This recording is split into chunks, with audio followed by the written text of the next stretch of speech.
경배 3장 부르겠습니다. 사랑하는 나의 아버지. 경배 3장입니다.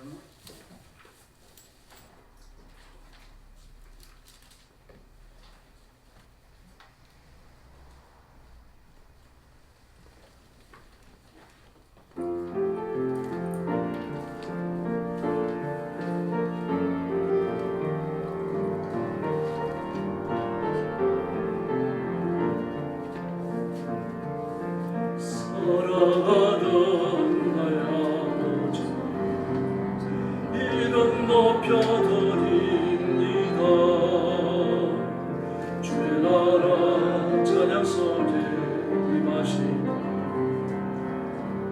이제 주께 찬송하네.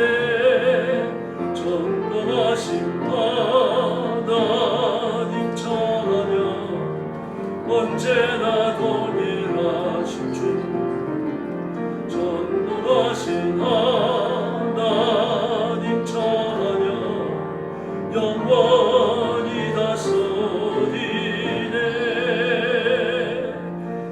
나 주의 이름 높이리, 나 주의 이름 높이리. 하늘 높이 올린 깃발처럼 주의 이름 높이리. 전능하신 하나님 찬양 언제나 동일하신 주, 전능하신 하나님 찬양 영원히 다스리네. 한번 더 부르겠습니다. 사랑하는 나의 아버지, 이름 높여드립니다. 주 나라 찬양 속에 임하시니 이제 주께 찬송하네. 전능하신 하나님 찬양 언제나 동일하신 주, 전능하신 하나님 찬양 영원히 다스리네. 나 주의 이름 높이리, 나 주의 이름 높이리. 하늘 높이 올린 깃발처럼 주의 이름 높이리. 전능하신 하나님 찬양 언제나 동일하신 주, 전능하신 하나님 찬양 영원히 다스리네. 할렐루야. 4장 부르겠습니다. 시편 8편.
주의 손가락으로 지으신 주의 하늘과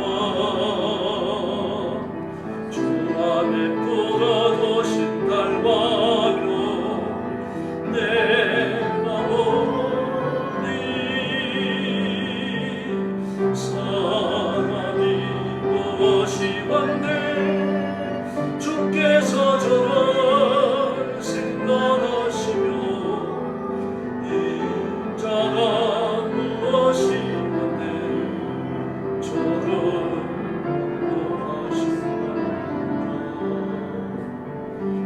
여호와 우리 주여 주의 이름이 온 땅에 어찌그리 아름다운지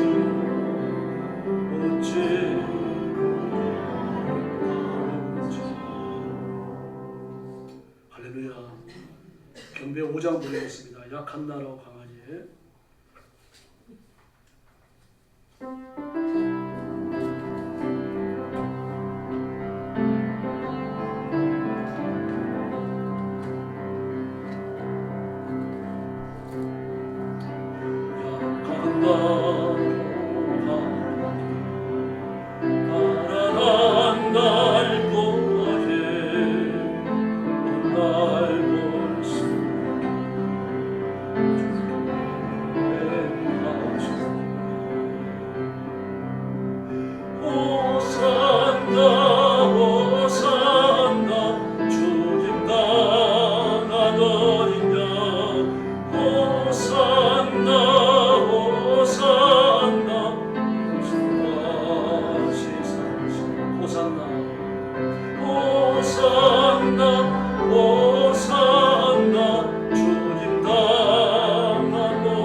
할렐루야.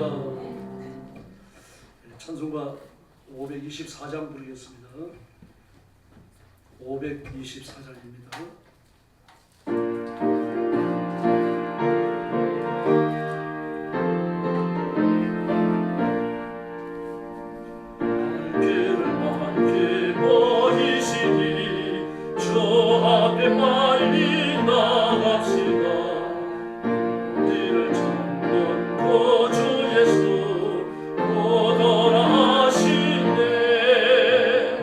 죄악 벗어 우리 영혼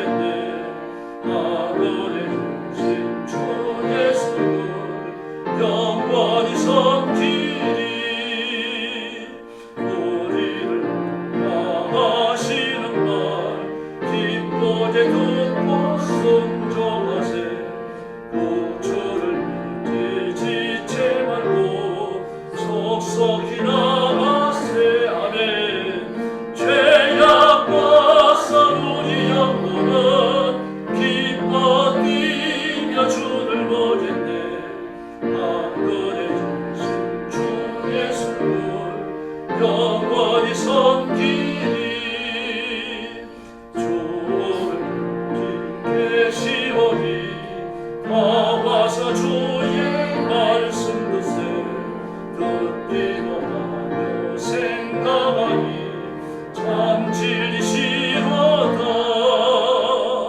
죄악과 사루리 영혼은 기뻐 뛰며 주를 보겠네. 하늘에 주신 주 예수를 영원히 섬기리. 할렐루야. 525장 부르겠습니다.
권정숙 권사님 나오셔서 기도해 주시겠습니다. 하나님 아버지 감사합니다. 지난 한 주간도 우리와 함께 하시고 오늘 거룩하고 복된 주의 날을 맞이하여 아버지 전에 나왔습니다. 하나님 이 시간 말씀을 사모하는 가운데 나왔사오니 말씀 가운데 은혜 받는 시간 되게 하시고 성령님 역사하시는 귀하고 복된 시간 되게 도우시고 함께하여 주옵소서. 우리의 삶을 주관하신 주님 감사합니다. 우리 삶 속에서 주님을 높이며 자랑하며 살게 하여 주시옵시고 주님과 늘 동행하는 삶이 되게 하여 주시옵소서. 길이요 진리요 생명이신 아버지 하나님, 우리의 모든 것을 책임지시는 것을 감사합니다. 언제 어디를 가든지 주님 우선 순위에 두게 하시고 주님 말씀 따라 열심히 살아갈 수 있도록 좀 함께하여 주시옵소서. 우리 교회를 사랑하시는 주님 감사함을 드립니다. 우리 교회가 부흥되게 하시고 하나님 자리가 너무도 많이 비었습니다. 우리가 전도자의 삶을 감당하지 못했음을 고백합니다. 하나님 이 전이 차고 넘치게 사람을 보내주시옵소서. 이 지역을 구원시켜 주시옵소서.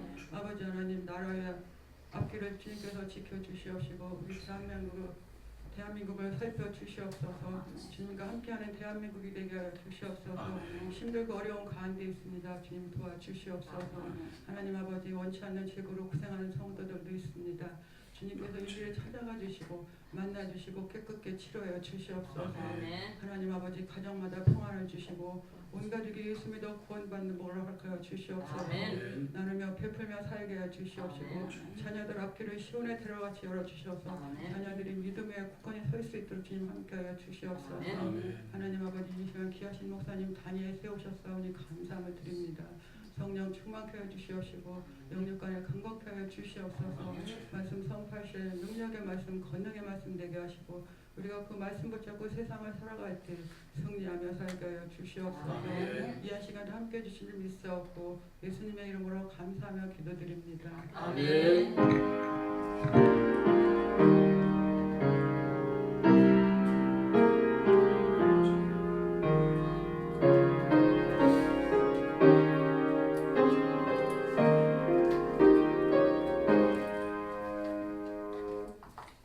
하나님 말씀 묵도하겠습니다. 베드로전서 1장 13절부터 17절까지입니다. 신약성경 378페이지입니다.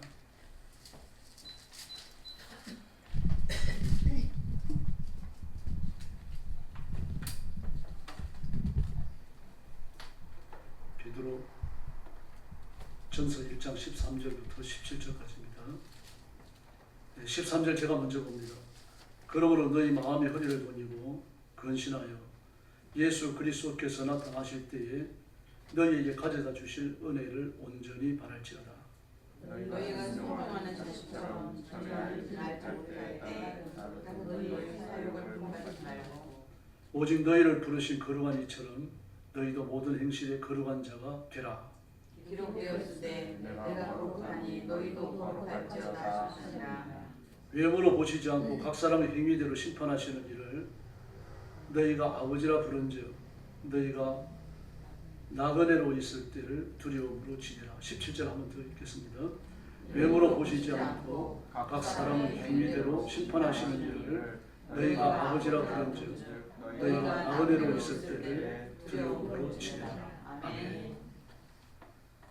오늘 말씀의 제목은 믿음의 시련입니다. 13절에 보니까 너희 마음의 허리를 도니라 근신하라. 허리를 도니는 것과 근신하는 것 의미가 각각 다릅니다만 그러나 행위적으로 같은 걸 말합니다. 죄짓지 않도록 주의하고 하나님 앞에 순종하도록 애쓰라는 이야기입니다. 이렇게 해야 되는 이유는 예수님이 이 땅에 재림하실 때 우리에게 가져다 주실 온전한 은혜, 썩지 아니할 부활의 육신을 입고 하나님 나라에 들어가 영생을 누리는 이 은혜를 바라보고 누리기 위해서라는 얘기입니다. 다시 말해서 이 땅에 살면서 마음의 허리를 돌리고 근신하지 않는 사람은 이 본에 참여하지 못한다는 얘기죠. 거듭나지 않았기 때문입니다. 거듭났고 하나님의 생명을 가진 사람은 조심한다는 이야기입니다. 어떤 영화배우 한 사람이 삼성가에 시집갔다가 이혼해서 나온 사람이 있었죠. 그 사람이 삼성가에 대해서 한동안 침묵하다가 나중에 입을 열었는데 가장 이해할 수 없는 게 그 영화배우 보고 너는 왜 머리가 나쁘냐 그거였어요. 저희 똑똑한 줄 알았거든요. 대학도 좋은 데 나왔고 그리고 제가 볼 때 연기자들은 다 머리 좋아요. 물론 이제 앞에 써져 있는 스크린을 보며 대화를 하는 사람도 있지만 대부분 외워서 하거든요. 다 외웁니다. 누구 다음에 누구 있고 누구 다음에 누가 있고 그 이래버리 보통 한 짧게는 30분이고 길게는 1시간도 가고 그러잖아요. 그 대사 분량을 주연으로 나오면 엄청 많아요. 그런 드라마에 주연으로 나온 사람이 영화도 주연으로 찍는 여자 있잖아요. 근데 자기 보고 머리가 나쁘다 그러니까 자기는 그 시나리오를 찍어도 외우는 사람인데 머리가 나쁘다고 한 이유가 있다 그래요. 왜 그런가 하면 이 며칠간의 기간을 주면서 영어를 다 마스터하라는 겁니다. 그게 아마 2달이었던 거 그래요. 그 2달 만에 영어 회화를 어떻게 마스터하겠어요? 그럼 삼성가의 사람들은 한다는 거예요. 일본어를 배우려고 붙잡고 들면 적어도 일상적인 대화를 하는데 필요한 실력은 1-2달이면 된다는 거예요. 다른 언어도 마찬가지고요. 그러니까 보통 몇 개 공부하는 거죠. 그러니까 너도 그렇게 하라는 거예요. 그뿐만이 아닙니다. 뭐 집안에서 뭐 싸우고 뜯고 막 이렇게 싸웠다고 하더라도 손님 하나만 나타나면요. 천하에 없이 예절을 갖춘 행동을 해야 됩니다. 이것도 견디기 힘들었던 거죠. 스트레스가 보통 넘치는 게 아닙니다. 그래서 뭐 간혹 보면 그 뉴스 시간에 삼성가의 사람들 걸어가는 거 보십시오. 땅 꺼질까봐 얼마나 살금살금 걷는지 모릅니다. 치맛단 다닐까봐 조심하고요. 얼굴 보십시오. 불편한 기색 하나도 없어요. 그런데 그게 자연스럽습니다. 또요. 억지로 만들어내는 것 같지 않고요. 그 자기는 할 수 없는 거죠. 이제 아무리 연기하는 사람이라고 하더라도 한두 번은 할 수 있지만 그게 몸에 배기는 못한다는 이야기입니다. 뭐 이런 것들이 그런 압박이었고요. 또 하나는 그 가정에 들어와서 그런 일을 하는 사람들입니다. 뭐 가사도우미도 있고 뭐 정원을 돌보는 사람도 있고 또 운전하는 분도 있고 그렇잖아요. 개인적으로 또 일하는 비서도 한두 명이 아니고요. 또 비서 중에서 왕비서가 있습니다. 왕비서는 그 집 식구하고 비슷하다 그래요. 그래가지고 막 밑에 있는 사람들 부리고 자를 사람 자르고 말하자면 청지기 같은 거죠. 뭐 그런 왕비서도 있고. 그런데 그 사람들이 그 삼성 일가만 나타나면요 전부 다 무릎을 꿇는답니다. 일어나라고 할 때까지 무릎을 꿇고 부르면 무릎 꿇으러 가야 되고 불편한데 일어나세요. 그럼 그때 일어나고요. 그래도 그게 붙어 있는 이유는요. 돈을 많이 주니까요. 돈을 우리가 상상하는 그런 돈이 아니고 월급은 나갑니다. 그래 월급 위에 과했더니 대단하다고요. 그 매력이 못 나가는 거죠. 여러분 이렇게 좀 한 사람이 잘 살기만 해도요. 그게 어울리는 언어를 요구하고 두뇌를 요구하고 생활 양식을 요구하는 겁니다. 그게 전부 다 자기 집안의 명예라고 생각하는 거죠. 허되는 일을 하는 사람이라도 뭐 한 사람이 잘못함으로 집안의 명예가 깎일 수 있다고 생각하죠. 그 사람 언제든지 교체됩니다. 그렇게 허드렛 일을 하면서도 끊임없이 자기를 훈련해야 되는 거죠. 또 그 상황에 맞게끔요. 행동을 해야 되고요. 쉬운 일이 아닙니다. 그 스트레스가 보통이 아니겠죠. 오죽했으면 뛰어나오겠습니까? 그런데 여러분 우리가 하나님의 자녀고 거듭났기 때문에 하나님의 자녀라는 그 품위에 어울리는 행동을 요구받는다는 사실입니다. 굉장히 까다로운 것 같습니다. 까다롭지 않습니다. 오늘 본문에 뭐라 그럽니까? 내가 거룩한 것처럼 너희도 거룩하라고 말씀하시잖아요. 16절에 내가 거룩하니 너희도 거룩하라. 이렇게 말씀을 하셨습니다. 이 말씀은 레위기 11장에 나오는 말씀이죠. 여호와 하나님께서 모세에게 하신 말씀, 이스라엘 백성들에게 요구하는 겁니다. 모세에게 아론은 말할 것도 없고요. 그 백성들에게까지 이 거룩한 것을 요구하시는 겁니다. 이렇게 믿음으로 살면 하나님 복을 주실 줄로 믿습니다. 그래서 14절에 보니까 거룩하게 사는 방식이 뭡니까? 순종하는 자식처럼 전에 알지 못할 때에 따라서 너희 사역을 따르지 마라. 마귀의 명령을 듣지 말고 세속의 쾌락을 쫓아가지 말고 육신의 정력을 따라가지 말라는 얘기죠. 오직 하나님을 본받아 살라는 얘기입니다.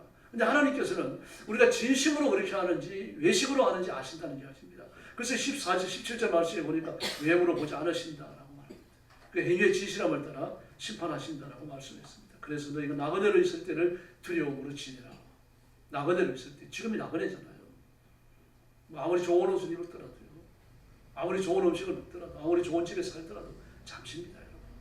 그래 육신의 장막을 떠나서 아버지 앞에 가야 되는 거죠. 그래서 여러분들은 하나님 앞에 복을 받아 창대한 부와 삶을 누리시기를 바랍니다. 그러나 그걸 인생의 목적으로 하시면 안 됩니다. 하나님의 영광을 위해서 써야 되는 거죠. 워런 버핏 같은 사람은 세계적인 부자입니다. 개인으로서요. 회사도 하고 있죠.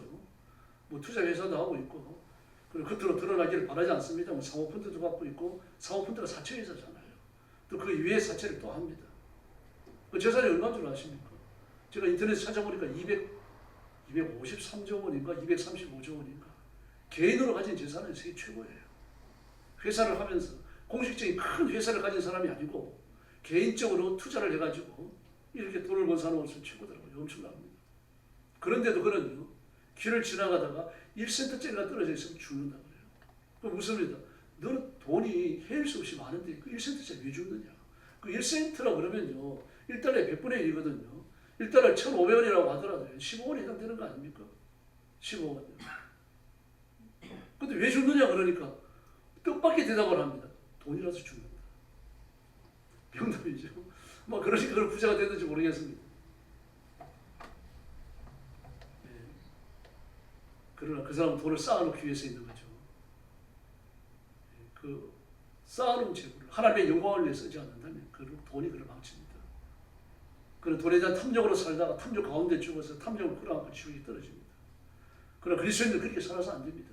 그 모든 물질이 하나님으로부터 왔지요. 하나님이 내게 맡기신 거예요. 그돈 쓰라고 주신 겁니다. 그 돈을 위해 써서 영혼을 건지고 가난한 자들을 구제하고 하나님의 교회를 일으켜야 할 줄로 믿습니다. 근데 이렇게 살면은 만사형통해진다면 얼마나 좋겠습니까?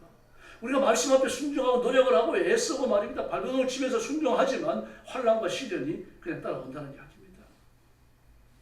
참 이게 우리가 극복하기가 쉽지 않은 육신의 삶입니다. 그래서 1장 하반부에 보면요, 우리가 다 읽지 않았습니다만 그 이하의 말씀들을 보면 우리가 환난과 고난과 역경을 벗어날 수 없다라고 말합니다. 모든 육체는 풀의 꽃과 같다. 모든 영광은 풀의 꽃과 같고 풀은 마르고 꽃은 떨어진다. 그러나 하나님의 말씀은 세세토록 있는 줄로 믿습니다. 바로 이런 그 허무한 삶을 살고 무기력한 삶을 살고 육신이 제한된 삶을 사니까 어떻게 하라는 얘기입니다. 시련을 이겨내라는 얘기입니다. 말씀 앞에 순종하는 자는 반드시 시련과 만나게 되는데 그 시련과 만날 때 온전하게 하나님의 은혜를 바라보라는 얘기입니다. 하나님의 은혜를 바라보는 걸 온전하게 해라. 그래서 1절 하반절에 은혜를 온전히 바라보라 그럽니다. 은혜를 온전히 바라보라. 이 흔들리지 말라는 얘기입니다. 이게 안 되면 이거, 이것이 안 되면 이거 이런 식으로 하지 말라는 얘기예요. 인생을 살면서 세속적인 계획 안에서는요. 뭐가 하나가 안 되면 다른 걸 더 만들어 놔야 돼요. 탈출구를 만들어 놔야 됩니다. 그 토끼는 구멍이 둘이잖아요. 이쪽 구멍이 막히면 이쪽으로 나오는 거죠. 그러나 우리가 피할 곳은 예수님의 품인 줄로 믿습니다. 다른 구멍을 파놔서 안 됩니다. 물질도 도피처가 될 수 없고 인간관계도요. 도피처가 될 수 없습니다. 그러면 우리는 마음속에도 우리 머릿속에도 가슴속에도 예수님만 계셔야 할 줄로 믿습니다. 그런데 문제는 우리가 겪는 환난이 한 가지만 오면 좋겠는데 여러 가지가 한꺼번에 온다는 사실이에요. 이게 문제입니다. 지금 베드로후서도 마찬가지입니다. 베드로전서, 베드로후서가 다 마찬가지인데 이 땅에서 우리가 겪는 환난은 한두 가지만 오는 것이 아니라 충천해서 겹쳐서 온다라고 말합니다. 고린도후서 7장 4절로 5절을 보면요. 그는 이렇게 말합니다. 담대한 것도 많고 너희를 위하여 자랑하는 것도 많으니 내가 우리의 모든 환난 가운데서도 그랬습니다. 바울이 환난을 당하고 있는 겁니다. 힘써서 복음을 전하고 생명을 걸고 복음을 전하지만 어떤 환난입니까? 육체가 편치 못하고 사방으로 환난을 당하며 밖으로는 다툼이고 안에는 두려움입니다. 이야 참. 뭐 이러면 하루들 잠을 잘 수 있겠습니까? 피곤한 거죠. 이런 일이 없어도 잠이 잘 안 오는 판인데 낮 동안 열심히 뛰어다녀가지고 피곤해도 밤이 되어지고 잠이 들라 그러면 잠이 좀 들었는가 싶은데 또 정신이 말똥말똥해지고 말이죠. 뭐 이러는 판인데 여기 보니까 육체가 편치 못하죠. 사방으로 환난을 당하죠. 안으로는 다툼이죠. 밖으로는 또 두려움이죠. 안팎의 두려움입니다. 안으로는 교회 안을 얘기하는 거 아닙니까? 교회 안에. 왜 이렇게 교회 안에서 두려움을 느낍니까? 이 바울 사도를 반대하는 사람이 교회 안에 많았어요. 더불어 고린도에서는요. 고린도 교회에 보내는 바울의 사모국입니다. 그런데 이런 말들이 나오고 있습니다. 정말 교회를 사랑했고 성도들을 사랑했지만 그러나 그에게 돌아오는 것은 반대가 부였다는 얘기입니다. 더구나 밖으로는 다툼이고 안으로는 두려움입니다. 밖으로는 다툼입니다. 뭐 여러 가지 반대에 부딪힌다는 이야기입니다. 복음을 거절하는 사람들의 반대도 있겠고요. 그리고 작정을 하고 로마의 관료로서 바울을 공격하는 사람도 있고요. 같은 유대인으로서 바울을 유대교 이단으로 보고 공격하는 사람도 있었고요. 다툼과 두려움. 이것이 바울이 면했던 어려움입니다. 이 베드로후서도 마찬가지예요. 베드로전후서도 마찬가지예요. 보면 한두 가지 환난을 말하는 게 아닙니다. 여러 가지 환난을 다 소개하고 있습니다. 욥은요. 엘리바스가 욥에게 하는 말입니다. 욥기서 5장 19절을 보면요. 욥기서 4장 5장이 엘리바스가 욥을 공격하기 위해서 하는 말입니다. 여기 보면요. 6가지 환난에서 를 구원하시며 7가지 환난이라도 그 재앙이 내게 미치지 않게 하시며 할렐루야. 이제 대개를 예수님의 이름으로 축원합니다. 그 욥이 당한 고통을 보니까 6가지 환난, 7가지 환난이라는 얘기입니다. 뭐 실제로 그렇잖아요. 욥이 보통 고통을 겪었습니까? 양이 7,000마리, 약대가 3,000마리, 소가 500결이, 500결이니까 1,000마리 아닙니까? 암나귀가 500입니다. 암나귀가 500이면 순나귀는 몇 마리겠습니까? 몇 곱절 되는 거죠. 대개 평민들도요. 암나귀 한 마리 키우면요. 순나귀는요. 5마리, 6마리를 키웁니다. 그럼 암나귀가 500이면요. 순나귀는 수천 되는 거 아닙니까? 지금요. 그 욥기서 1장 3절을 보니까 그 소유물은 양이 7,000이요. 약대가 3,000이요. 소가 500결이요. 암나귀가 500이며 종도 많으니 이 사람은 동방 사람 중에 가장 큰 자라. 왕이었어요. 가장 큰 자라. 그때 말하는 그 동방, 건동 지역을 말하죠. 지금 팔레스틴 그 지역을 말합니다. 중동 지역을 일컫는 말입니다. 그 아들 7과 딸이 셋이 있었습니다. 그 소생은 남자가 7이요 여자가 3이라고 말합니다. 근데 하루아침에 다 잃어버려요. 욥기서 1장 13절부터 19절까지를 보면 이렇게 말합니다. 서바 사람이 석기의 소를 다 탈취해갔다라고 말을 해요. 소는 밭을 갈고 나귀는 그 곁에서 풀을 먹는데 서바 사람이 갑자기 이르러 그것을 빼앗고 칼로 종을 죽였나이다. 나만 홀로 피왕구로 죽게 고하러 왔나이다. 야, 참 아멘도 못하겠어요. 기가 막혀갖고요. 양과 소를 빼앗고 다 죽였습니다. 저 소와 나귀를요. 소는 1000마리였고요. 양은 7000마리입니다. 소 500개니까 7000마리 아닙니까? 양은 7000마리. 소를 탈취해 갔습니다. 그리고 소와 나귀를 탈취해 갔습니다. 나귀는 암나귀가 500이었어요. 순나귀까지 하면 적어도 수천 한 500마리 되는 거 아닙니까? 야, 소가 1000마리고 수천 마리의 나귀. 이걸 다 탈취해 갔습니다. 도대체 서바 사람이 몇 명이 와가지고요. 몇 명이 와가지고요. 이렇게 수천 마리가 되어지는 짐승을 사로잡아 가려고 하면요. 이 짐승이 사람이 가져는 데를 가줍니까? 가는 놈들 다독거려야 되고 막 전부 한 군데를 몰아야 되고 수천 마리 되는 사람을 이렇게 몰고 가려고 하면요. 수백 명이 와도 안 돼요. 여러분. 잘 훈련된 사람요. 적어도 1, 2천원 와야 됩니다. 그럼 서바의 군대가 그렇게 많았을까요? 뭐 그렇게 많았다 치더라도 이 사람을 한꺼번에 동원을 시키면요. 나라가 빌 수 있잖아요. 그 위협을 무릅쓰는 거죠. 그러면 제정신이 아닙니다. 사람이 지금.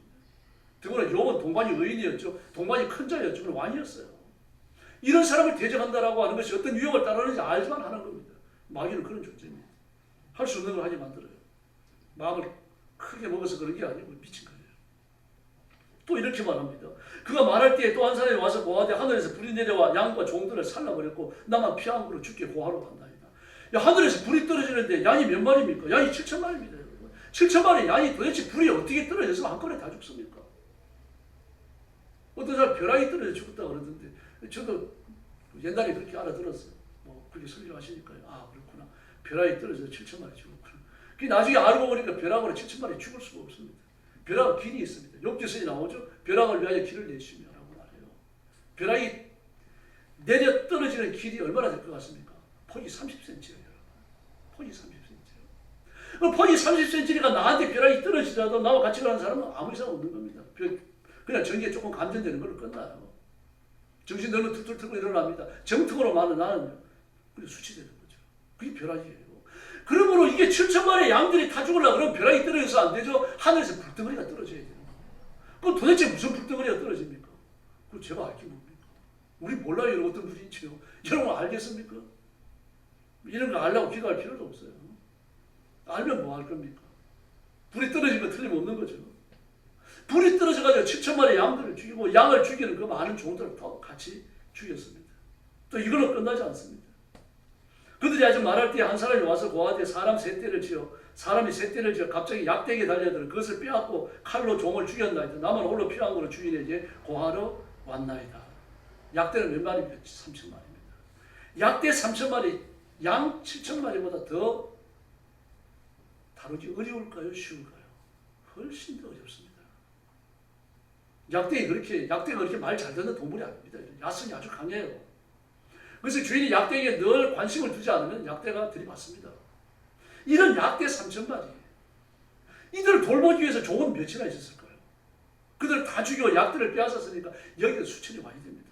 적어도 1000명 와야 돼요. 이런 일들이 벌어지는 겁니다. 그걸로 끝나는 게 아닙니다. 자녀들이 맞이의 집에서 생일잔치 했어요.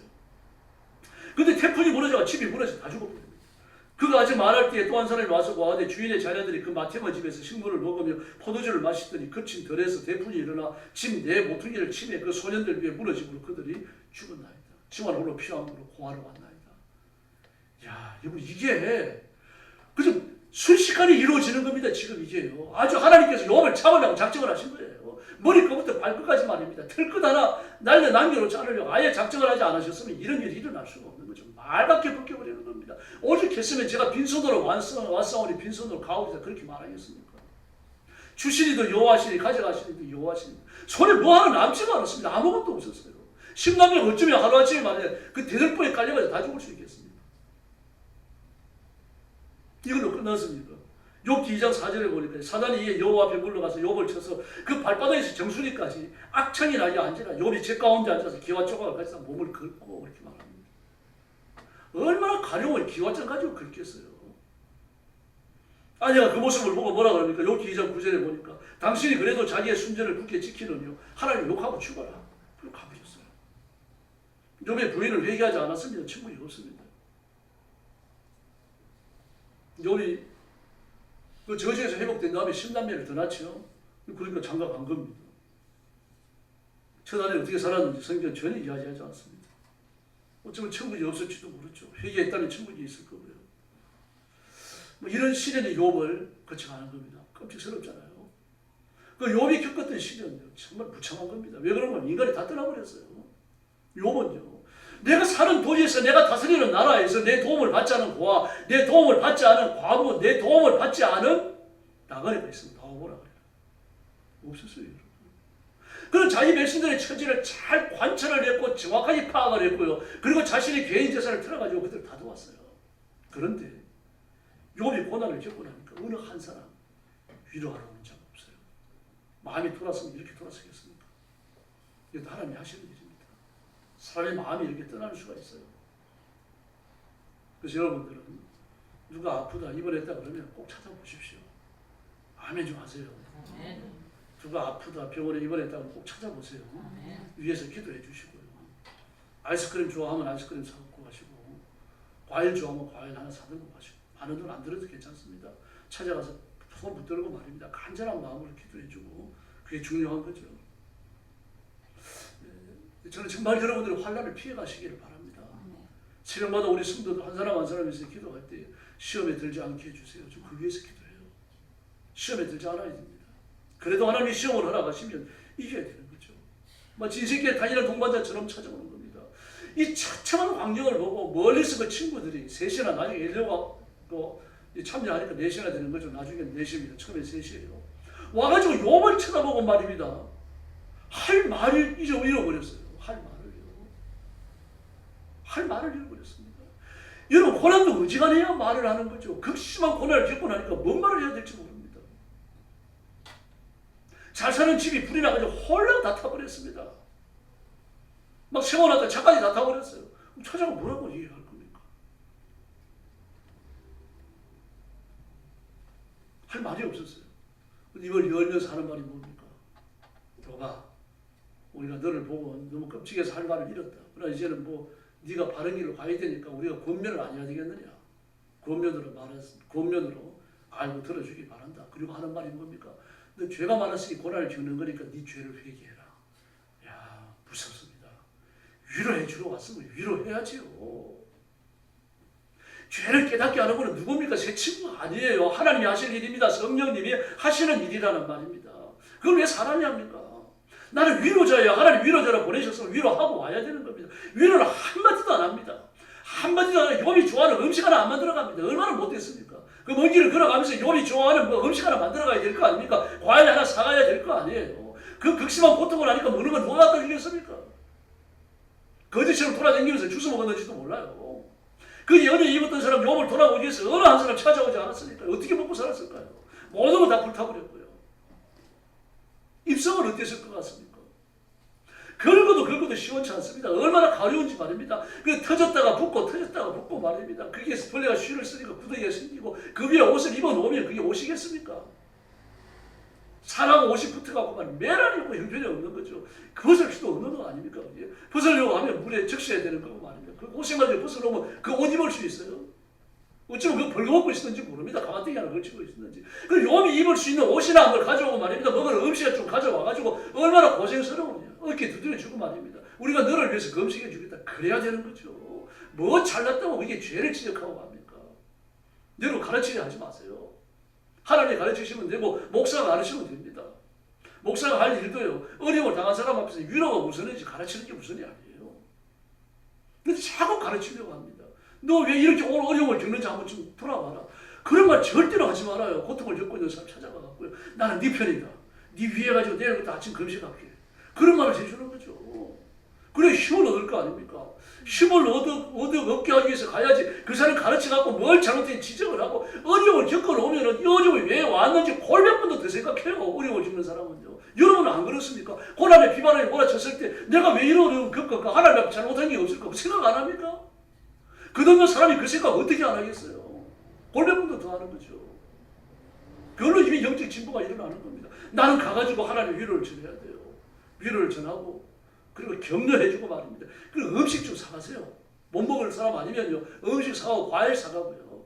지가 좋아하는 거 사가지 말고 그 병든 사람이 좋아하는 음식 사가지고 가고요. 과일 사가지고 가고.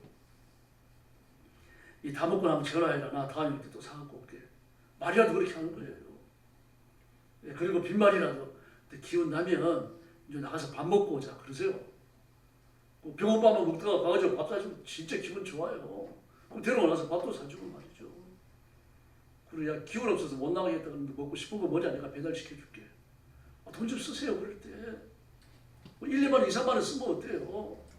뭐 그래가지고 그 사람이 힘을 얻는다면 여기 돈으로 비견할 수 있는 겁니까? 근데 그런 친구가 아무도 안 왔어요. 요런 게 하나도 안 왔습니다. 하나도요. 어쩌면 말입니다. 그 지독한 벌레 같은 것들이, 공장하는 벌레 같은 것들, 짐승 같은 것들 말입니다. 덜개 같은 것들이 와가지고 말입니다. 욕을 여기서 물어 뜯고 저기서 물어 뜯고 말입니다. 막 허벅지를 찢어 제끼고 이런 것들만 와가지고 욕을 공격하게 됩니다. 충분히 환란을 당해가지고 죽을 지경인데 와가지고 또 물어 뜯어요. 어떻게 하라는 얘기입니까? 그게 무슨 위로자입니까? 여러분 그래도 따라하십시오. 그래도 참아내자. 네, 할렐루야. 그런 사람 있습니다. 마음속으로 좋겠는데 있어요. 뭐 어떻게 합니까? 하나님 허락하셔서 오는 것이라는 것을 기억하셔야 됩니다. 그래서 이렇게 어려움과 고난을 겪게 되면 감추인 것이 반드시 있어요. 없을 수가 없습니다. 겉으로 드러나지 않았지만 감추인 게 있습니다. 어떤 사람은 가가지고 막 추리를 합니다. 네가 이런 어려움을 겪는 거 보니까 너 몸 가지고 죄짓지 않았니? 이렇게 하면 물질도 깨지는데 너 물질 갖고 죄짓지 않았어? 수사하라고 앉았어요. 그렇지만 감추어지고 여러분 감추은 건 프라이버시와 관련이 있는 겁니다. 그거 건드리는 거 아니에요. 누가 건드리는 겁니까? 하나님이 건드리시는 거예요. 그때 자기 얘기를 하면 됩니다. 자, 나도 전에 이런 어려움이 있었는데 그 물질을 갖고 이런 죄가 있어가지고 그런 어려움을 겪었다. 그런데 회복되고 나니까 하나님이 큰 은혜를 주시더라. 여기서 끝나야 됩니다. 혹시 너도 나 같은 죄 짓지 않았는지 이 말 하면 안 돼요. 그리고 다시 부탁드립니다만 아픈 사람 찾아가서 수사하지 마세요. 위로해주고 격려해주고 그 다음에 오는 거죠. 그러나 겪는 사람은 어떻습니까? 환난을 당한 사람은요. 시련을 통해서 소망의 빛을 본다는 걸 철저히 깨달으셔야 됩니다. 육신의 괴로움을 못 느끼면요. 천국 갈 소망이 없어져요. 저희 우리 교회 권사님 한 분 그랬잖아요. 지금 딴 데 가셨죠. 경상도로 가셨나요? 재림에 대해서 종말에 대해서 설교하면서 이 땅이 좋은 건 누가 갖고 있으면 그것 때문에 예수님 오셔도 안 반갑습니다. 그랬더니 목사님 진짜 그래요. 제가 지난 겨울에 밍크 샀는데요. 2, 3년 후에 오셨으면 좋겠어요. 그러더라고요. 겨울에 밍크 입고 싶다는 얘기죠. 우리가 육신의 것을 과도하게 가지면 세상에 재미있는 것들이 과도히 많으면 예수님 재림하시는 것도 반갑지가 않습니다. 하나님 나라에 간다는 것도 반갑지가 않아요. 그런데 이런 환란의 골짜기를 지나가면 어떻습니까? 돈도 내 돈이 아니라는 걸 알죠. 건강도 내 건강이 아니라는 걸 알죠. 자식도 내 자식이 아니라는 걸 압니다. 오직 내 편, 내 것은 예수님 한 분 뿐이신 줄로 믿습니다. 그렇게 소망을 주게 되는 겁니다. 욥도 환난과 고난을 겪으면서 나중에 뭐라 그럽니까? 하나님 앞에요. 전에는 하나님께 대해 귀로 들었는데 이제는 눈으로 보는 것 같습니다. 하나님이 어떤 분이신지 확실히 알게 됐다는 얘기입니다. 고난을 통과하면서요. 그러고 났더니 하나님께서 뭐라 그러십니까? 갑절의 복을 주십니다. 하나님께서 욥의 모년에 갑절의 복을 주십니다. 그럼 그 전에 나타나시자마자 하시는 말씀이 뭡니까? 무시한 말로 이치를 어떻게 하는 자가 누구냐? 너는 장구와 같이 허리를 돌리고 무릎을 꿇어라. 내가 천지를 지었을 때 너 어디 있었느냐? 하마의 뿌리는 백향목 같은데 네가 그걸 받아낼 수 있느냐? 하마의 입에서 불이 나온다. 그걸 네가 받아낼 수 있느냐? 네가 악을 낚시로 끌어올릴 수 있느냐? 말 한마디 한마디를 하시는데요. 하나님의 전능하심에 비교하니까 자기가 남 좀 도우며 살아온 거예요. 아무것도 아니라는 걸 발견합니다. 그렇게 많은 사람을 구제했지만 그런 여전히 부자였어요. 세상에 여기 나오는 대로 말이면 한번 보십시오. 양이 7,000마리고 약대가 3,000마리고 소가 1,000마리고 암나귀가 500이고 순나귀가 수천이면요. 이 도대체 돈이 얼마입니까? 어떤 한 분이 집에 가시면 한번 계산해갖고 와보세요. 양이 한 마리 얼마에 곱하기 7, 약대 한 마리 얼마 그래 곱하기 3천 이런 식으로. 그 많은 구제를 했습니다. 구제를 했지만 여전히 자기 재산은 비교할 수 없을 정도로 많아요. 남을 구제했다고 말하기 어려울 정도로 많이 남겨놨습니다. 많이 남겨놓고 정말 코딱지만 갖고서 구제를 한 거예요. 그런데도 그런 말을 하는 겁니다. 얼마나 많은 물질을 요백에 맡겨주셨는지 알겠죠. 그리고 나니까 그 다 읽고 나니까 나는 적신으로 왔으니 적신으로 하나님께 갑니다. 나는 빈손으로 왔으니 빈손으로 하나님 앞에 갑니다. 하나님이 주셨다가 하나님이 가져가셨는데 무슨 할 말이 있겠습니까? 이러면서도요. 그런 욥기 본문에 보면 삶의 애착이 안 보이는 것 같습니다. 말 한마디 한마디가 삶의 애착입니다. 왜 그렇습니까? 그 친구들의 공격을 견뎌내지 못해요. 그 애착 때문입니다, 여러분. 다 놓아버린 사람은 어떻습니까? 그래 나는 죄인이다. 그래 나는 죄인이다. 하나님 앞에 온전치 못한다. 나 위해서 기도해줘라. 그런 말밖에 할 말이 없는 거예요. 다 내던지고 다 놓고 나면요. 하나님 앞에 나 잘났다고 말할 게 아무것도 없습니다. 사람 앞에서도 마찬가지입니다. 그걸 철저히 벗겨내십니다. 그게 하나님이 나타나셔서 하시는 말씀이에요. 내가 세상에 기초를 놓을 때 너 어디 있었느냐. 입을 막아버리고 생각을 봉쇄해버리십니다. 그리고 나중에 하는 말이 뭡니까? 하나님 제가 이제는 하나님을 눈으로 보는 게 아니라 귀로 보는 게 아니라 눈으로 보는 것 같습니다. 자기 얼마나 부족한지 비로소 깨달았다는 이야기죠. 그러면 우리는 허리를 도녀야 할 줄로 믿습니다. 일제로 나오죠. 허리를 도니라. 또 건신하라는 이야기는 허리를 도니라는 얘기는 삶의 태도를 말하죠. 삶의 태도와 자세입니다. 건신하라는 이야기는 조심하라는 얘기죠. 죄 짓지 않도록 노력을 해라. 그리고 허리를 도니고 노력하라는 이야기는 조심해서 죄 짓지 않도록 하라. 그런 말씀인데 이 말씀은 그저 소극적으로 인생을 살라는 그런 뜻이 아닙니다. 세상 살기가 너무 버거워가지고 조심조심 살아가라는 그런 뜻이 아니에요. 아주 적극적으로 하나님 앞에 순종하면 육신의 기회를 이겨낼 수 있고 봉쇄할 수 있는 겁니다. 아담과 하와와 같이 말입니다. 하나님의 말씀에 집중하고 하나님의 영성에 집중하고 예수 그리스도에 집중했으면 마귀가 하는 말을 귀천으로 넘겨버리게 되어 있습니다. 하나님의 말씀을 왜곡시키는 말을 해온다면 이 더럽고 악한 마귀야. 주옥불에서 영원히 불탈로마 예수님의 이름을 명하노니 당장 떠나가라. 그걸 말할 수 있습니다. 예수님께 집중되어 있으니까. 근데 그게 없으면 무너져 버렸어요. 돈이고 허리를 돈이고 건실하는 게 사라져 버린 겁니다. 그러니까 소망도 사라지는 거죠. 그리고 그 말에 귀를 기울여요. 마귀의 말에. 그 습살거림에 귀를 기울이는 겁니다. 지금 이 땅에 살면서 모든 그리스도인이 마찬가지입니다. 세상 사는 재미가 너무 좋으면 예수님 오시는 게 별로 달갑지 않다니까요. 성도에게 최고의 재림은 최고의 소망은 예수님의 재림인 줄로 믿습니다. 그래서 우리 마음 한켠에 예수님의 재림에 대한 생각이 다 머물러 있어야 돼요. 예수님 다시 오시는데 나 죽어서 하나님 앞에 서야 되는데 이 사실을 잊으면 안 됩니다. 아무리 삐뚤어진 재림 신앙도요. 아무리 삐뚤어진 재림 신앙도 재림 신앙만 가지면 된다. 굉장히 위험한 말입니다. 한때 이런 말을 하면서 다니는 부흥사가 있습니다. 계시록 가지고 부흥하면서 저도 청년 시절에 그 부흥에 참석해봤어요. 삐뚤어진 재림 신앙은 재림 신앙이 아닙니다. 삐뚤어진 재림 신앙이 아니에요. 재림 신앙을 강조하려고 그 말을 했습니다만 재림 신앙은 성경적으로 가져야 할 줄로 믿습니다. 안식교 있죠. 안식교의 정식 명칭이 뭡니까? 제7일 안식일 예수 재림교회예요. 예수님이 이미 재림하셨다. 처음에 그렇게 가르쳤죠. 그럼 재림한 예수님이 어디 있느냐? 성령이 되면 나타난다. 성령이 돼도 골병번에도 됐겠다. 그러니까 뭐라 그럽니까? 예수님이 이 땅에 재림하시려고 천국 지성소에 들어가셨다가 아직 회개한 사람들의 수가 덜 찬 것을 아시고 지성소에서 사람들이 살아온 삶을 기록한 생명책을 내놓고 조사하며 심판을 행하고 계신다. 이게 예수 재림교회 조사진 말입니다. 알렌지 화이트라고 하는 거예요. 제7일 안식교 예수 재림교회에서 사람들이 메시아처럼 생각하는 여자예요. 그 여자가 대신앙 쟁투라고 하는 500편이 되지 두꺼운 책을 썼어요. 그 책을 제가 청년시 다 읽어봤습니다. 전부 거짓말입니다. 성경에서 언어는 따왔지는 않아요. 예수님이 재림하셨다고 끝까지 강조하고 조사심판 행하기 위해서 천국 지성소에 들어가셨다라고 말을 하고요. 그리고 거짓말을 태연히 하고 그 사람들은 또 태연히 그 말을 믿고 있습니다. 만일 성도 예수 그리스도의 교회도 마찬가지입니다. 몰몬 교회예요. 예수님은 이미 재림하셨다. 재림하신 예수님을 믿지 말고 이 세상에 새로운 세상을 펼칠 메시아를 믿어야 된다. 그가 몰몬이다. 그렇게 말해요. 성경은 예수께 초점이 있으니까 성경 시대 지나갔고 성경이 필요 없다는 게 아니라 성경 시대가 지나갔으니까 이제는 몰몬이 전해진 몰몬경을 믿어야 됩니다. 그래서 성경 위에 몰몬경을 둬요. 성경을 놓고 그리고 그 위에 몰몬경을 얹어놔요. 안상홍 정연에도 마찬가지죠. 장길자가 뭐라 그랬습니까? 죽은 안상홍의 영혼이 나한테 실렸다. 나한테 덮어 씌웠다. 그래서 내가 하늘의 어머니다. 하나님 인간이 아니신 게 얼마나 감사합니까? 하나님 인간이시라면요. 그 입을 어떻게 해버리지 않았을까요? 회개의 기회를 주시기 위해서요. 어떻게 하나님 어머니라는 말을 합니까? 부드럽지 않은 거죠. 뭐 이런 사람들이 한둘이 아닙니다. 그 재림은요.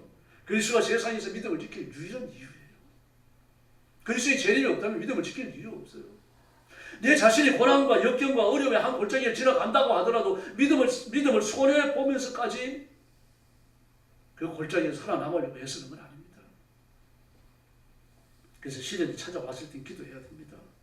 시련이 왔는데도 기도하지 않는 것은 시련을 당해서 망하는 것보다 훨씬 더 나쁜 겁니다. 기도는 성도의 영적 자존심입니다. 기도는 하나님이 발행하시는 백지수표와 같은 것입니다. 기도하면 지금도 기적이 일어날 줄로 믿습니다. 저도 처음 은혜 받을 때요. 여호수아 10장 12절 13절 읽으면서 막 가슴이 설레고 막 그랬습니다. 여호와께서 아모리 사람을 이스라엘 자손에게 붙이시던 날에 그 가나안에 들어가서 가나안을 점령하시는 그 전쟁 여호수아 10장. 여호수아가 여호와께 보아하되 이스라엘 목전에서 이르되 태양아 너는 기본 위에 머무르라. 다만 너도 아얄론 골짜기에 그리 할지어다. 하며 태양이 머물고 달이 그치기를 백성이 그 대적이 원수를 갚도록 하였느니라. 할렐루야. 지구 자전을 멈췄습니다. 여러분. 하나님이 역사하시니까 여호수아의 기도에 응답하시며 자연계의 변혁을 일으키셨다는 이야기입니다. 우주의 질서까지 하나님이 자신의 자녀를 돕기 위해서 사용하신 겁니다. 성도가 없다면 우주는 존재할 이유가 없는 거예요. 하나님의 자녀를 위해서 봉사하라고 만들어진 것이 우주입니다. 엘리야는요 3년 반간 지독한 가뭄을요 그 강 옆에서요. 강 옆에서 까마귀가 물어주는 떡과 빵이죠. 빵과 고기를 얻어먹으면서 살아갔어요. 세상에. 그 지독한 흉내냈어요. 까마귀가 본성밖에 더 있습니까? 까마귀가 뭐 이성이 있습니까? 뭐 있습니까? 자기 배고픈 걸 참아가면서 사람에게 빵과 고기를 물어줄 이유가 어디 있어요? 지가 꿀떡 생겨도 되는 거죠. 그런데 끝까지 와가지고 물어서 떨어뜨려놓고 가요. 그 야생의 본성을 통제하시는 분이 누굽니까? 하나님이시죠. 누구를 위해서요? 엘리야를 위해서요. 오늘은 저와 여러분을 위해서 하실 줄로 믿습니다. 예수님조차 기도하셨어요. 주님이 기도하시니까 죽은 나사로가 살아났죠. 난생 과부의 외아들도 살아났죠. 기도 앞에는 죽음도 물러가는 줄로 믿습니다. 그래서 우리가 기도의 세임을 얻어야 할 줄로 믿습니다. 우리가 인생을 살면서 이 생을 살아갈 때 여러 가지 시련과 환난을 당하지만 기독교인은 하나님의 자녀를 깔아뭉개고 망하게 하고 죽이려고 오는 건 없어요. 여러분. 그런 시련을 허락하시는 하나님이 아니시기 때문입니다. 막 나는 자금이 없다, 건강이 나쁘다, 사람에게도 어디에도 돈줄이 막혔다. 막혔죠. 그러나 하나님을 바라보는 길은 열려있지 않습니까? 엎드려 기도하고 기적을 구하면 하나님이 또 우리가 보지 못하는 기적의 문을 열어주실 줄로 믿습니다. 그래서 납작 엎드려 기도하면 하나님 비상한 문을 또 여시는 겁니다. 그래서 주님을 바라보고 열심히 기도하고 혹독한 시련을 넉넉히 이겨내는 기도하는 성도들이 되기를 예수님의 이름으로 축원합니다. 기도하겠습니다. 자비하신 아버지 하나님 감사합니다. 우리가 이 세상을 살면서 내가 예측하지 못했던 시련과 환난을 당하거나 또는 그 환난과 고난이 중첩되어져서 찾아올 때가 있습니다. 어떤 경우라고 하더라도 환난에 넘어지고 짓눌려서 실패하고 하나님 아버지 무너지는 자가 없도록 도와주시고 용서와 같이 일어나서 예수님의 이름으로 환난과 고난과 역경을 짓밟고 승리할 수 있도록 도와주시옵기를 간절히 원합니다. 이 일을 위하여 기도하게 하시고 성령의 권능을 덧입게 하여 주시옵소서. 예수님의 이름으로 나갈 때 시험이 물러가게 하시고 마귀의 가락한 계교가 무너지게 하시고 악한 영들이 물러가게 하여 주시옵소서. 하나님의 보지 성도들에게 충만히 임하게 하여 주시옵소서. 예수님의 이름으로 간절히 기도 올리옵나이다. 아멘.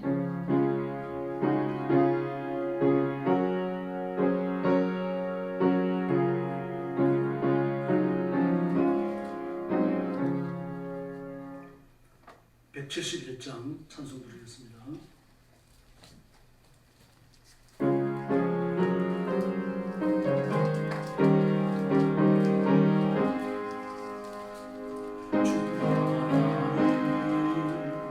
독생자 예수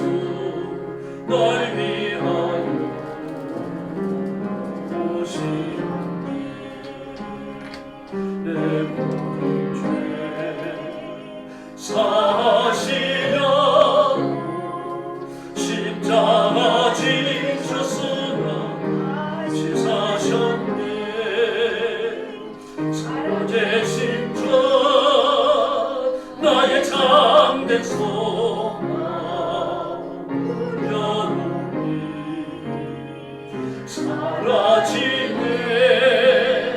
사랑의 전에 갈 길 인도하니 내 모든 삶의 기쁨 널 충만하네 주 안에서 거듭나노니 기뻐하여 찬양하니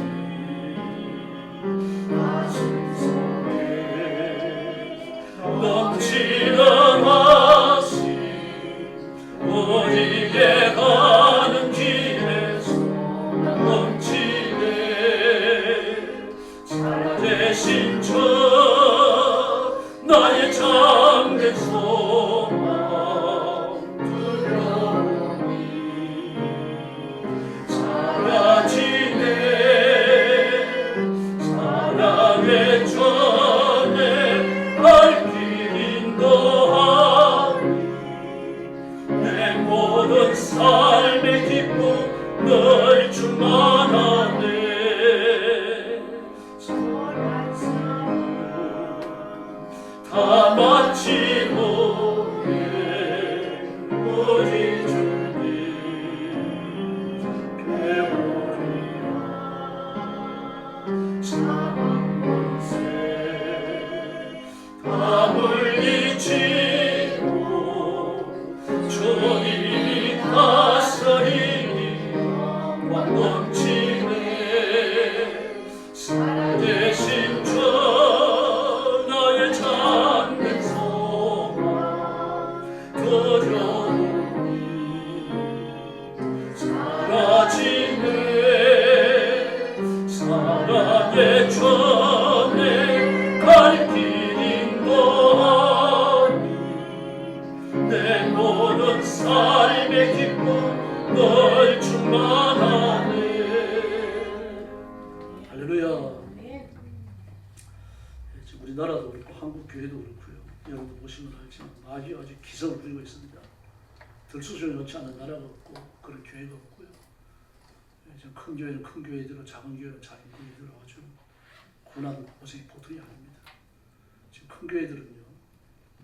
나라에서 법적인 문제를 물고 나오면 많은 목사님들이 구속되게 되어 있어요. 지금 눈 감아주고 있는 겁니다. 지금 이재명 야비하기 때문에 그게 할 수 있습니다. 그래서 한국 교회를 위해서 기도하셔야 됩니다. 성결을 성실히 갖고 있어요. 할 말이 없는 겁니다. 지금요. 만약 이런 일들이 다 까발려지고 나면 한국 교회 무너집니다. 그래서 그런 교회는 죄 지어도 괜찮느냐 그런 뜻은 아닙니다. 여러분이 상상할 수 있는 죄도 있고 상상할 수 없는 죄도 있습니다. 정치하는 사람들과 우리 상상 이상으로 결핍된 사람들도 있어요. 성도들의 헌금이 상당히 액수가요. 후원금이라는 명목으로 정치인한테 흘러들어가기도 하고요. 그래서 부끄러운 일이에요. 그래서 한국 교회를 위해서 특별히 기도해 주시고요. 지금 이런 일들이 우연히 일어나는 것이 아님을 아셔야 됩니다. 어떻게 하면은 캄보디아라는 국가 전체가 범죄 집단화 되어 있겠어요. 지금 TV에 나오는 그런 범죄 집단이 53개나 있고요. 여기에 연루된 사람이 군센 총리부터 여러 의원들이 이렇게 연결이 되어 있는데 그냥 뇌물을 받는 정도가 아니라 아예 경영에 참여를 해가지고 지분의 일부를 가져가요. 올 한 달에 지분가 1억이 나왔다. 그 중에 얼마를 빼가는 겁니다. 완전 결탁되어 있어요. 이런 식으로. 그러니 53개가 되는 범죄 집단 중에서 2개가 해산됐어요. 2개도 스스로 해산한 거죠. 정보를 줘가지고 한국에서 이 군사들이 와가지고 그 전문가가 와서 조사한다고 그러니까 빨리 도망가라. 그래서 해산된 거예요. 18개 조사도 안 했고요. 33개를 조사했는데 그 짓을 지금 계속하고 있습니다. 수많은 사람들이 죽어요. 못 돌아옵니다. 실종됩니다. 거기 있다가 나온 사람이 얘기했잖아요. 실종자들의 상당수가 소각장에서 소각됐다. 불태워졌다는 얘기예요. 그 수에서 죽여가지고 불태워버린 흔적을 없애는 거예요. 이걸 다 알아요. 캄보디아 당국은. 그리고 많은 사람들이 장기가 적출되고 소각당합니다. 적출된 장기는요. 90%가 중국으로 갑니다. 거기 있다가 나온 사람들 다 한 말입니다. 옆에서 보니까 그런 게 아니고요. 이런 사실들을 캄보디아 당국이 눈 감아주지 않으면 불가능한 거죠.